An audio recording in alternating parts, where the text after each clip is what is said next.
പ്രശാന്തേട്ടാ, മുതിർന്ന നേതാവായിട്ടുള്ള ഇ.പി. ജയരാജൻ നിരന്തരമായിട്ട് പാർട്ടിക്കുള്ളിൽ നിന്ന് വേട്ടയാടപ്പെടുകയാണ്. അദ്ദേഹത്തെ വേട്ടയാടുന്നത് ആരാണ്? എന്തിനാണ് ഇങ്ങനെ ചെയ്യുന്നത്?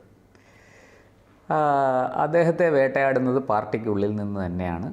നിരവധി സംഭവങ്ങൾ നമ്മൾ ചേർത്ത് വെച്ച് വായിച്ചാൽ നമുക്കത് ആരാണെന്ന് മനസ്സിലാവും. അത് എൻ്റെ അഭിപ്രായത്തിൽ നമ്മുടെ മുഖ്യമന്ത്രി പിണറായി വിജയനാണ് ഇ.പി. ജയരാജൻ വേട്ടയ്ക്ക് ഇ.പി. ജയരാജൻ വേട്ടയ്ക്ക് പിണറായി വിജയൻ നേതൃത്വം നൽകുന്നത്. അതെ, എങ്ങനെയാണെന്നും കൂടി ഞാൻ പറയാം. നിങ്ങളൊന്ന് ആലോചിച്ച് നോക്കൂ. ഇന്നിപ്പോൾ കമ്മ്യൂണിസ്റ്റ് പാർട്ടിയിൽ CPM-ൽ പിണറായി വിജയൻ കഴിഞ്ഞാൽ പിന്നെ ഏറ്റവും തലമുതിർന്ന നേതാവ് ആരാണ് വാസ്തവത്തിൽ? MV ഗോവിന്ദനാണോ? അല്ല. നിങ്ങൾക്ക് അതിൽ സംശയമുണ്ടല്ലേ? MV Govindan second to Pinarayi Vijayan ആരാണ് വാസ്തവത്തിൽ? ജയരാജൻ തന്നെ. ഇ.പി. ജയരാജനാണ്. ബാക്കിയുള്ളവരെല്ലാം ഇ.പിയുടെ ജൂനിയേഴ്സാണ് അല്ലേ? അതെ. പി ജയരാജനാണെങ്കിലും MV ജയരാജനാണെങ്കിലും MV ഗോവിന്ദനാണെങ്കിലും പ്രവർത്തന പാരമ്പര്യം വെച്ച് നോക്കുമ്പോൾ കണ്ണൂരിൻ്റെ ചരിത്രത്തിൽ, കേരളത്തിൻ്റെ ചരിത്രത്തിൽ പിണറായി വിജയന് ശേഷം കോടിയേരി ബാലകൃഷ്ണൻ ജീവിച്ചിരുന്നെങ്കിൽ നമുക്ക് ഉറപ്പായിട്ടും പറയാം കോടിയേരി ആയിരുന്നു അദ്ദേഹത്തിൻ്റെ the second to Pinarayi Vijayan. Number 2 Kodiyeri ബാലകൃഷ്ണനാണ്. പ്രായം കൊണ്ടും പാർട്ടിയിലെ അനുഭവ സമ്പത്ത് കൊണ്ടും പാർട്ടിയിലെ പ്രവർത്തന പരിചയം കൊണ്ടും കാലയളവ് കൊണ്ടും ഒക്കെ. പക്ഷേ ഇന്ന് അദ്ദേഹം ഇല്ല, അദ്ദേഹം മരിച്ചുപോയി. അപ്പോൾ ഇ.പി. ജയരാജനാണ് ഇന്ന് രണ്ടാമൻ. പക്ഷേ ഇ.പി. എവിടെ നിൽക്കുന്നു? അപ്പോൾ ഈ ഇ.പി. ഇത്രയും താഴ്ന്നു പോയെങ്കിൽ അതിന് കാരണം സാധാരണ നിലയ്ക്ക് നമ്മളെപ്പോഴും ഒരാൾ കയറിപ്പോകുന്നു, അയാളുടെ പിന്നാലെ വരുന്നയാളാണ് അയാൾക്ക് പാര വെക്കുക. ഇയാൾ മാറിയാൽ എനിക്ക് ആ സ്ഥാനം കിട്ടുമല്ലോ. പൊതുവേ രാഷ്ട്രീയത്തിലൊക്കെ അങ്ങനെയാണ്, ഉദ്യോഗസ്ഥ തലത്തിലും അങ്ങനെയാണ്. ഈ പാരവെപ്പിൻ്റെ ഒരു രഹസ്യം അല്ലെങ്കിൽ ഒരു തത്വശാസ്ത്രം അതാണ്. പക്ഷെ ഇവിടെ അങ്ങനെയല്ല. കമ്മ്യൂണിസ്റ്റ് പാർട്ടിക്കുള്ളിൽ CPM-നുള്ളിൽ അതല്ല സ്ഥിതി. ഈ ഇ.പി. ജയരാജനെ എന്തിന് പിണറായി വിജയൻ വേട്ടയാടണം? അതൊരു വലിയ ചോദ്യമാണ്. ഇവിടെ ഇന്നിപ്പോൾ നടന്നിരിക്കുന്ന ഏറ്റവും പുതിയ സംഭവം ഇ.പി. ജയരാജൻ്റെ ഒരു പുസ്തകം പുറത്തു വരുന്നു എന്ന് പറഞ്ഞാണ് ചർച്ച. നിങ്ങൾ നോക്കൂ, മുമ്പും CPM ഇത്തരം ഉപതെരഞ്ഞെടുപ്പുകൾ നേരിടുന്ന അവസരത്തിൽ ചില വെല്ലുവിളികൾ CPM-ന് നേരെ ഉണ്ടായിട്ടുണ്ട്. അത് മുമ്പുണ്ടായത് നമ്മുടെ നെയ്യാറ്റിൻകര ഉപതെരഞ്ഞെടുപ്പ് കാലത്ത് സെൽവരാജ് മത്സരിക്കുമ്പോൾ പാർട്ടിക്കാരനായിരുന്ന സെൽവരാജ് പാർട്ടിയോട് പിണങ്ങി പുറത്തുപോയി UDF-ൽ ചേർന്ന് കോൺഗ്രസ്സിൽ ചേർന്ന് മത്സരിക്കുകയാണ്. അവിടെ അന്ന് ഉമ്മൻചാണ്ടി സർക്കാർ കേവലം ഒരാളിൻ്റെ ഭൂരിപക്ഷത്തിലാണ് നിന്നത്. അവിടെ ഒരാളെ കൂടെ കിട്ടാൻ അവർ കിണഞ്ഞു പരിശ്രമിക്കുന്ന കാലത്താണ് ഈ സെൽവരാജ് സംഭവ വികാസങ്ങൾ ഉണ്ടാകുന്നത്. അന്ന് അതിന് സെൽവരാജിന് വേണ്ടി തെരഞ്ഞെടുപ്പ് പ്രചാരണമൊക്കെ നടന്നുകൊണ്ടിരിക്കുന്ന കാലത്താണ് കണ്ണൂർ TP ചന്ദ്രശേഖരനെ കോഴിക്കോട് കണ്ണൂർ അതിർത്തിയിൽ വെച്ച് വെട്ടിക്കൊല്ലുന്നത്. 51 വെട്ടി നിഷ്ഠൂരമായിട്ട് കൊല്ലുന്ന ആ സംഭവമൊക്കെ എല്ലാവർക്കും അറിയാം. അതിനുശേഷം VS-ൻ്റെ ശിഷ്യനായിരുന്നു, VS ഗ്രൂപ്പുകാരനായിരുന്നു TP. അതിനുശേഷം ഈ തെരഞ്ഞെടുപ്പ് രാവിലെ വോട്ടെടുപ്പ് ആരംഭിച്ചു, ഉപതെരഞ്ഞെടുപ്പിൻ്റെ വോട്ടെടുപ്പ് നടക്കുന്നു, വോട്ടെടുപ്പ് ഇങ്ങനെ മുന്നേറുന്നു, ചാനലുകളിലെല്ലാം വാർത്ത വരുന്നു VS TPയുടെ വീട്ടിൽ. നമുക്ക് പാർട്ടിയെ വീട്ടിലാക്കി കളഞ്ഞു അല്ലേ? ചാനലുകൾ മുഴുവൻ, അന്ന് സോഷ്യൽ മീഡിയ ഇത്രയും ശക്തമല്ല, പക്ഷെ ചാനലുകൾ മുഴുവനും ചർച്ച ചെയ്തു. TP ചന്ദ്രശേഖരൻ്റെ വസതിയിലെത്തി VS അച്യുതാനന്ദൻ KK രമയെ സന്ദർശിക്കുന്നു. രമ അദ്ദേഹത്തിൻ്റെ തോളിൽ തലചായ്ച്ച് കരയുന്ന ചിത്രം ഇന്നും വൈറലാണ്. VS-ഉം കരയുന്നുണ്ട്. അപ്പോൾ അന്ന് പാർട്ടി വലിയ പ്രതിസന്ധിയിലായി. ഇന്ന് അതുപോലൊരു ഉപതെരഞ്ഞെടുപ്പ് നടക്കുമ്പോൾ ഇ.പി. ജയരാജൻ ഒരു പ്രതിസന്ധി ഉണ്ടാക്കിയിരിക്കുകയാണ്. ഇതേപോലെ തന്നെയല്ലേ കഴിഞ്ഞ ഇലക്ഷനിലും ലോക്സഭാ തെരഞ്ഞെടുപ്പിലും സമാനമായി ഈ ജാവേദ്കറെ കണ്ടു എന്ന വാർത്ത രാവിലെ മാധ്യമപ്രവർത്തകർ പിണറായി വോട്ട് ചെയ്ത് വരുമ്പോൾ ചോദിക്കുന്നത് ഇതാണ് ചോദിക്കുന്നത്. അപ്പോൾ പാർട്ടിയെ പ്രതിസന്ധിയിലാക്കാൻ ഇത്തരം പ്രവർത്തനങ്ങൾക്ക്, ഇത്തരം നീക്കങ്ങൾക്ക് സാധിക്കുന്നുണ്ട്. ഇ.പി. അതിൻ്റെ ഭാഗമായിരിക്കുകയാണ്. അതെന്തുകൊണ്ടായിരിക്കും? തൻ്റെ ജീവനും തൻ്റെ സർവസ്വവും പാർട്ടിയാണ് എന്ന് പറയുന്ന ഒരു നേതാവ് എന്തുകൊണ്ട് പാർട്ടിക്കെതിരെ ഇങ്ങനെ പ്രവർത്തിക്കുന്നു? ഇത്തരത്തിലുള്ളൊരു നീക്കം എന്തുകൊണ്ട് നടത്തുന്നു? അദ്ദേഹത്തെ തഴഞ്ഞു എന്ന് മാത്രമല്ല, അദ്ദേഹത്തെ നശിപ്പിച്ചു. നോക്കൂ, ഇ.പി. ജയരാജൻ ചെയ്ത കുറ്റം എന്താ? ജയരാജൻ നല്ലൊരു കമ്മ്യൂണിസ്റ്റാണോ? ഇ.പി. ജയരാജൻ എൻ്റെ നോട്ടത്തിൽ മനുഷ്യത്വമുള്ള കമ്മ്യൂണിസ്റ്റുകാരനാണ്. അദ്ദേഹം ഒരു ഗുണ്ടയായിരുന്നു. മുമ്പ് അങ്ങനെ പലതും ആയിരുന്നിരിക്കാം, നമുക്കറിയാം പറയുന്നത് എന്നാണ്. അല്ല, ആയിരുന്നിരിക്കാം. ഇപ്പോൾ നമുക്ക് മനസ്സിലാകുന്നത് ഇന്നത്തെ നിലയിൽ അദ്ദേഹം മനുഷ്യത്വമുള്ളൊരു കമ്മ്യൂണിസ്റ്റുകാരനാണ്. കാരണം അദ്ദേഹം പറഞ്ഞത് വളരെ ശരിയാണ്. പണ്ട് പരിപ്പുവടയും കട്ടൻ ചായയും കൊണ്ടൊന്നും കാര്യം നടക്കില്ല. സ്ഥാപനം നടത്തണമെങ്കിൽ അതിനനുസരിച്ചുള്ള മാർക്കറ്റിംഗ് തന്ത്രങ്ങൾ, ബിസിനസ് ടാക്ടിക്സ്. അദ്ദേഹത്തെക്കുറിച്ച് പറയുന്നത് അദ്ദേഹം ഒരു നിഷ്കളങ്കനായിട്ടുള്ള മനുഷ്യനാണ്. മനസ്സിലുള്ളത് അതേപടി തുറന്നു പറയും, ഉറക്കെ വിളിച്ചു പറയും. അദ്ദേഹത്തിന് ആരെയും പേടിയൊന്നുമില്ല. അതുകൊണ്ടാണ് പോടാ പുല്ലേ CBI എന്നൊക്കെ പറഞ്ഞ് പ്രസംഗിച്ചതും, പിണറായി ഞങ്ങളുടെ മുത്താണ് എന്ന് പറഞ്ഞ് പ്രസംഗിച്ചതുമൊക്കെ. ഇതൊന്നും ചെറിയ കാര്യമല്ല. ഒരു പക്ഷേ അന്ന് പിണറായി വിജയൻ ലാവ്ലിൻ കേസിൽ വലിയ പ്രതിസന്ധി നേരിടുന്ന അവസരത്തിൽ ഇത്രയും ശക്തമായിട്ട് കണ്ണൂരിൽ നിന്ന് ഉറക്കെ, ഈ കേരളം മുഴുവനും കേൾക്കുന്ന വിധത്തിൽ ഉറക്കെ വിളിച്ചു പറയാൻ EP ജയരാജൻ മാത്രമേ ഉണ്ടായിരുന്നുള്ളൂ, അല്ലേ?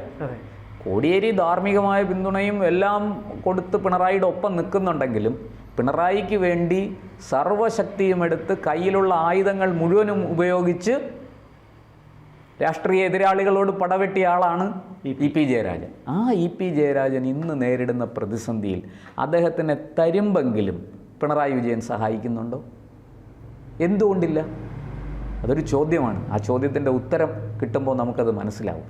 ഇന്നിപ്പോൾ അദ്ദേഹം ഒരു പുസ്തകം എഴുതുന്നു, കത്തിപ്പടരുന്നു കട്ടൻ ചായ പരിപ്പുവട വിവാദം എന്നൊക്കെ പറഞ്ഞിട്ട് അദ്ദേഹത്തിൻ്റെ പുസ്തകം വരുന്നു. അതിനകത്ത് അദ്ദേഹം ഈ പല വിവാദങ്ങളെ, ഇപ്പോൾ BJPയുടെ ആൾക്കാരെ കണ്ടതിനെക്കുറിച്ച്, ജാവ്ഡേക്കറിനെ കണ്ടതിനെക്കുറിച്ച് അദ്ദേഹം പറഞ്ഞിട്ടുണ്ട്. അത് യാദൃശ്യമായിട്ട് സംഭവിച്ചതാണ്, അല്ല അതിൻ്റെ പുറകിലൊരു, അത് 1.5 വർഷത്തിന് ശേഷം വിവാദമാക്കിയത് അതിൻ്റെ പുറകിലൊരു ഗൂഢാലോചനയുണ്ട് എന്ന് പറഞ്ഞ് അദ്ദേഹം അതിനെക്കുറിച്ച് പറയുന്നു. ഇപ്പം സരിൻ്റെ വരവിനെക്കുറിച്ച് പാലക്കാട് ഏറ്റവും ശ്രദ്ധേയമായ കാര്യം അതാണ്.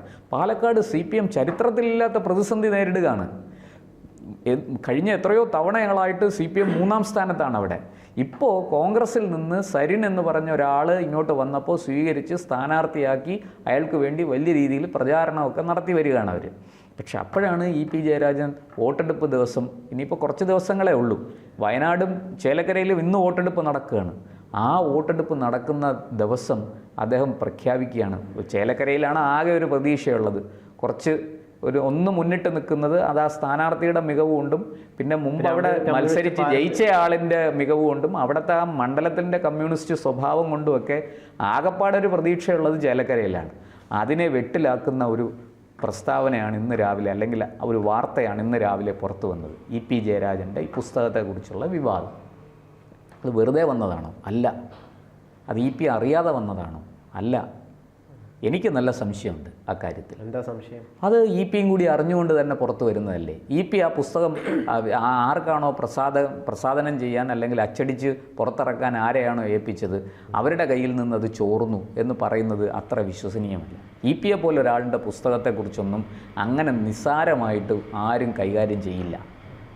അവർ വളരെ ഗൗരവത്തിൽ തന്നെ അത് കൈകാര്യം. ഈ സരിൻ്റെ കാര്യമൊക്കെ എങ്ങനെ വന്നു? ഈ ഇലക്ഷനെ പറ്റിയിട്ടൊക്കെ EP തന്നെ അത് പറയുന്നുണ്ട്.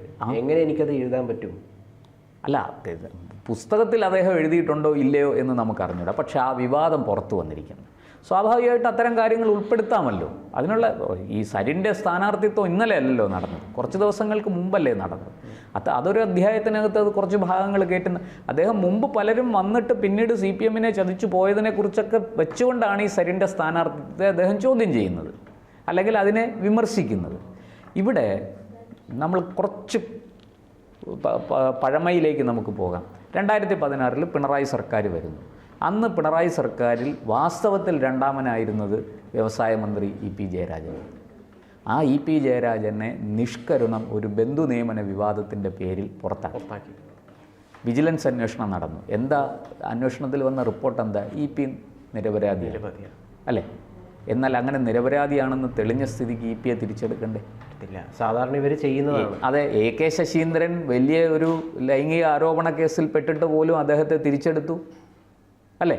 മറ്റുള്ളവരോട് കാണിക്കുന്ന സ്നേഹം പോലും പിണറായി വിജയൻ EP-യോട് കാണിച്ചിട്ടില്ല. ഇത് വെറുതെയാണോ? അല്ല. പിണറായിയുടെ ആ പവറോ അല്ലെങ്കിൽ ആ ഒരു എന്താ പറയുക ഒരു സംഘടനാ പാഠമൊക്കെ EP-ക്കുണ്ടോ? അല്ല, അതൊന്നുമില്ലായിരിക്കാം. പക്ഷേ പിണറായി വിജയൻ EP-യെ ഭയപ്പെടുന്നുണ്ട്. എങ്ങനെയെന്ന് ചോദിച്ചാൽ 98 മുതൽ പാർട്ടിയെ സംബന്ധിക്കുന്ന ഒരുപാട് രഹസ്യങ്ങൾ അറിയുന്നയാളാണ് EP ജയരാജൻ. എടുത്തും EP ജയരാജൻ വിചാരിച്ചാൽ പാർട്ടിയും പെടും, പിണറായിയും പെടും, എല്ലാവരും പെടും. അല്ല, അങ്ങനെയാണെങ്കിൽ പിന്നെ എന്തിനാ അദ്ദേഹത്തിനെ മാറ്റി നിർത്തണം? അദ്ദേഹത്തെ മാറ്റി നിർത്തുന്നതും അതുകൊണ്ടാണ്. അദ്ദേഹത്തെ നിസ്സഹായനാക്കി സർവ്വ ആയുധങ്ങളും വലിച്ച് ദൂരെ കളയിച്ച് അദ്ദേഹത്തെ നിരാലംബനാക്കി അദ്ദേഹത്തിന് ഒരു തരത്തിലും എന്താ പറയണ്ടേ ഫൈറ്റ് ചെയ്യാനുള്ള യാതൊരു പവറും ഇല്ലാത്ത അവസ്ഥയിലാക്കി, യാതൊരു ശക്തിയും ഇല്ലാത്ത അവസ്ഥയിലാക്കി വെറും ഒരു വാഴപ്പിണ്ടി പോലെ അദ്ദേഹത്തെ ഒതുക്കി എന്നുള്ളതല്ലേ സത്യം. അദ്ദേഹത്തിന് അധികാരമില്ല, മന്ത്രിയല്ല, MLA അല്ല, പാർട്ടി പദവികളിൽ അദ്ദേഹത്തിന് വലിയ സ്വാധീനം ഇപ്പം ഇല്ല. അത് കഴിഞ്ഞ് അദ്ദേഹത്തിന് LDF കൺവീനറാക്കിയിരുന്നു. ആ സ്ഥാനത്തുനിന്നും അദ്ദേഹത്തെ എടുത്തു മാറ്റി അല്ലേ, എല്ലാ അർത്ഥത്തിലും. ഇനിയിപ്പോൾ അദ്ദേഹം ഇപ്പോൾ ഏതാണ്ട് അദ്ദേഹത്തിൻ്റെ പ്രായവും കൂടി വരുന്നു, 70-75 വയസ്സൊക്കെ ആയി എന്നാണ് പറയുന്നത്. അദ്ദേഹത്തിന് കുറച്ച് നാൾ കഴിഞ്ഞാൽ കേന്ദ്ര കമ്മിറ്റിയിൽ നിന്നും അദ്ദേഹം ഔട്ടാവും അല്ലേ. ആരോരുമില്ലാത്ത ഒരവസ്ഥയിലേക്ക്, അതായത് പാർട്ടിയിൽ അങ്ങേയറ്റത്തെ അനാഥത്വം അനുഭവിച്ചുകൊണ്ടിരിക്കുകയാണ് EP ജയരാജൻ. അതിന് കാരണം ഞാൻ പറയുന്നു, എൻ്റെ സംശയം അത് പിണറായി വിജയനാണ് എന്നാണ്. കാരണം അദ്ദേഹം EP ഭയക്കുന്നുണ്ട്. EP വളർന്ന് കൂടുതൽ ശക്തനായാൽ അതെനിക്ക് വെല്ലുവിളിയാകുമോ, എൻ്റെ പിൻഗാമികൾക്ക് വെല്ലുവിളിയാകുമോ എന്ന് അദ്ദേഹം ഭയക്കുന്നുണ്ട്. ഇവിടെ ഒരു പരിധി വരെ മരുമകനെയും അദ്ദേഹത്തിന് കണക്കിലെടുത്തേ പറ്റുള്ളൂ. മരുമകന് വേണ്ടിയിട്ടും ചില കാര്യങ്ങളൊക്കെ ചെയ്തു കൊടുത്തേ പറ്റുള്ളൂ അദ്ദേഹത്തിന്. ഒരുപാട് ആക്ഷേപങ്ങൾ അദ്ദേഹം ആ വിഷയത്തിൽ കേട്ട് കഴിഞ്ഞു, ആരോപണങ്ങൾ കേട്ട് കഴിഞ്ഞു അല്ലേ.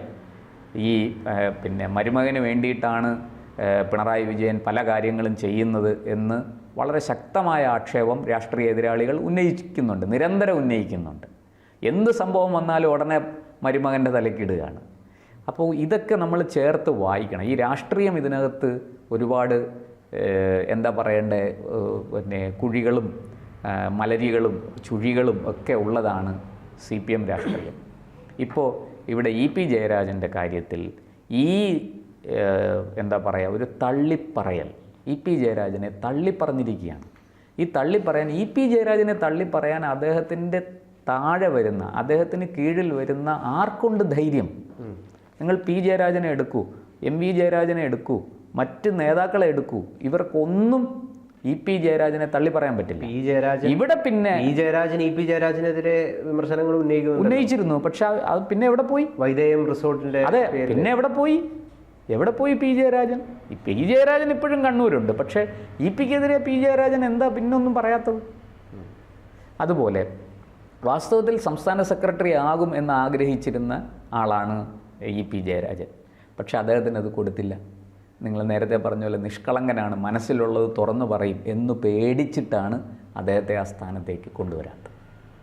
അദ്ദേഹം മനസ്സിലുള്ളത് നിഷ്കളങ്കനായതുകൊണ്ട് അദ്ദേഹം തുറന്നു പറയും, അങ്ങ് വിളിച്ചു പറയും. അത് പാർട്ടിയെയും എന്നെയും പ്രതിരോധത്തിലാക്കും, അത് എനിക്ക് വലിയ നാശമുണ്ടാക്കും എന്ന ചില ആൾക്കാരുടെ തിരിച്ചറിവാണ്. പിണറായി വിജയൻ മാത്രമല്ല ആ കാര്യത്തിൽ, MV ഗോവിന്ദനും അങ്ങനൊരു തിരിച്ചറിവുണ്ട്. MV ഗോവിന്ദൻ വാസ്തവത്തിൽ അനർഹമായി സ്ഥാനക്കയറ്റം കിട്ടി വന്ന ആളാണ് EP ജയരാജൻ്റെ സ്ഥാനത്തേക്ക്. പിണറായി കഴിഞ്ഞാൽ ഇപ്പം ഗോവിന്ദനാണ് ഏറ്റവും ശക്തൻ. ആ സ്ഥാനത്തിരിക്കേണ്ടത് വാസ്തവത്തിൽ EP ജയരാജനല്ലേ. ഇതൊരു ഒരു ഒരു ഒരു എന്താ പറയുക, രാഷ്ട്രീയ കളി തന്നെയാണ്. കൊണ്ടും കൊടുത്തും കണ്ണൂരിൽ വളർന്ന് വലുതായ EP ജയരാജനെ ഒതുക്കി നശിപ്പിച്ച് ഒരു മൂലക്കിരുത്തിയിരിക്കണം. മിണ്ടാതെ അവിടെ ഇരുന്നു. ഇനിയും മിണ്ടിയാൽ പിന്നെ തീർത്ത് കളയും എന്നുള്ള മട്ടിൽ നമ്മൾ വിരട്ടാറുണ്ടല്ലോ ആൾക്കാരെയൊക്കെ. അവിടെ മിണ്ടാതെ അവിടെ പോയിരുന്നോ, അല്ലെങ്കിൽ ഞാൻ തീർത്ത് കളയും. അനാഥത്വം നേരിടുന്ന EP BJPയിലേക്ക് പോകുമോ? ഇനി അതിന് സാധ്യതയൊക്കെ കുറവാണ്. അദ്ദേഹം ഇങ്ങനെ അങ്ങ് മിണ്ടാതെ, ഇനി അദ്ദേഹത്തിന് അറിയാം, അദ്ദേഹത്തിന് മനസ്സിലായി വലിയ എൻ്റെ കാലം ഇനി കഴിഞ്ഞു. ശരിക്കും പറഞ്ഞാൽ ഒരു രാഷ്ട്രീയ വനവാസത്തിലേക്ക്, വാനപ്രസ്ഥത്തിലേക്ക് പോകാനാണ് അദ്ദേഹത്തിന് ഇനി സാധിക്കുക. EP രാഷ്ട്രീയ സന്യാസം സ്വീകരിക്കും എന്ന് വേണമെങ്കിൽ പറയാം. പക്ഷേ അതിലൊക്കെ അപ്പുറത്ത് നമ്മൾ ഈ പാർട്ടിക്കുള്ളിലെ ഈ വിഭാഗീയത കാണാതിരുന്നും കൂടാ. ഇത് വളരെ ശക്തമായിട്ട് കമ്മ്യൂണിസ്റ്റ് പാർട്ടിക്കകത്തുണ്ട്. ഇതിൻ്റെ അനുരണനങ്ങൾ വരും ദിവസങ്ങളിൽ പുറത്തു വരും. ലാഭം കൊയ്യാൻ പോകുന്നത് BJP ആണ്. സ്വാഭാവികമാണത്. അതും കാത്തിരുന്ന് കാണണം നമ്മൾ, എന്താണ് സംഭവിക്കാൻ പോകുന്നത്. BJPക്ക് അതിനുള്ള കരുത്തുണ്ടോ, BJPക്ക് അതിനെ ചൂഷണം ചെയ്യാനുള്ള, അതിനെ മുതലെടുക്കാനുള്ള നേതൃപാടവമുള്ള നേതാക്കളുണ്ടോ എന്നൊക്കെ ചോദ്യങ്ങളാണ്. ആ ചോദ്യങ്ങൾ അവിടെ അങ്ങനെ അന്തരീക്ഷത്തിൽ അങ്ങനെ തന്നെ നിൽക്കുന്നു, ഉത്തരങ്ങൾ വന്നിട്ടില്ല, വരും. അപ്പോൾ നമുക്കത് കാത്തിരുന്ന് കാണാം. ഇ.പിയുടെ കാര്യത്തിലും പിണറായിയുടെ കാര്യത്തിലും പാർട്ടിക്കുള്ളിലെ വിഭാഗീയതയും ഒക്കെ എന്താണ് സംഭവിക്കാൻ പോകുന്നതെന്ന് വരും ദിവസങ്ങളിൽ കാത്തിരുന്ന് കാണാം. ഈ പുസ്തകം വെറും ഒരു പുസ്തകമല്ല, അത് കത്തിപ്പടരും. അത് പരിപ്പുവടയും കട്ടൻ ചായയും ഒന്നും കൊണ്ട് അതിനെ ശാന്തമാക്കാൻ പറ്റില്ല എന്ന് മാത്രം പറഞ്ഞു വയ്ക്കട്ടെ.